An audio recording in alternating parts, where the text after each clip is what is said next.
Это просто демо-версия.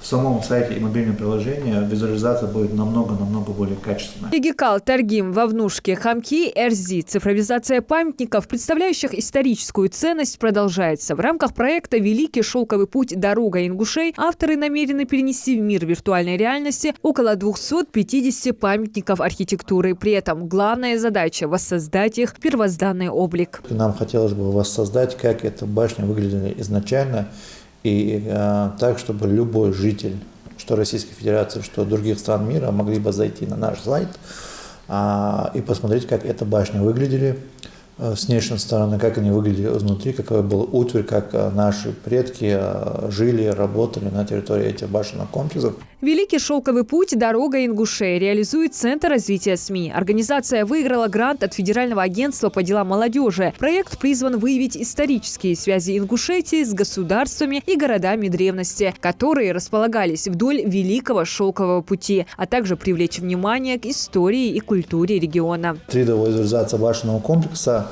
которые ребята работают, то есть в горной части Ингушетии, они создают такие макеты, а мы сначала смотрим, куда мы хотим поехать и что мы хотим увидеть. И создание таких туристических локаций, такого мобильного приложения, я думаю, даст возможность жителю, примерно того же Санкт-Петербурга, увидеть визуально, а потом они уже захотят увидеть это воочию. То же самое, каждый из нас видел храм Василия Блаженного, Кремль, но все-таки поехать на Красную площадь и посмотреть это со всеми, это уже непередаваемое ощущение. Любой желающий познакомиться с памятниками архитектуры Ингушетии сможет это сделать в режиме онлайн. Сайт и приложение проекта в активной разработке. На платформах будет доступна полная информация о башенных комплексах. Так, узнать больше о Великом шелковом пути дороги ингушей будет намного проще. Для людей, которые работают и разбираются в IT-направлении, в Ингушетии есть такая организация, называется «Интензивом». Если чуть-чуть копнуть в историю, это организация, которая создала первую игру в Республике Ингушетия. Вот они уже долгое время занимаются и разработкой, и созданием мобильного приложения, а созданием уже сайта у нас занимаются другие организации, которые имеют опыт работы в данном направлении. Плюс командой рассматривается вопрос создания на базе данного мобильного приложения сайта игры в стиле РПГ или стратегия. То есть это в дальнейшем идет стадия разработка. Чтобы все было максимально достоверно, команда специалистов собрала ценные археологические находки, исследовали архивные документы и исторические материалы, провели консультации с учеными и историками. Авторы проекта уверены, все это позволит воссоздать часть потрясающей истории и расширить знания о нашем регионе.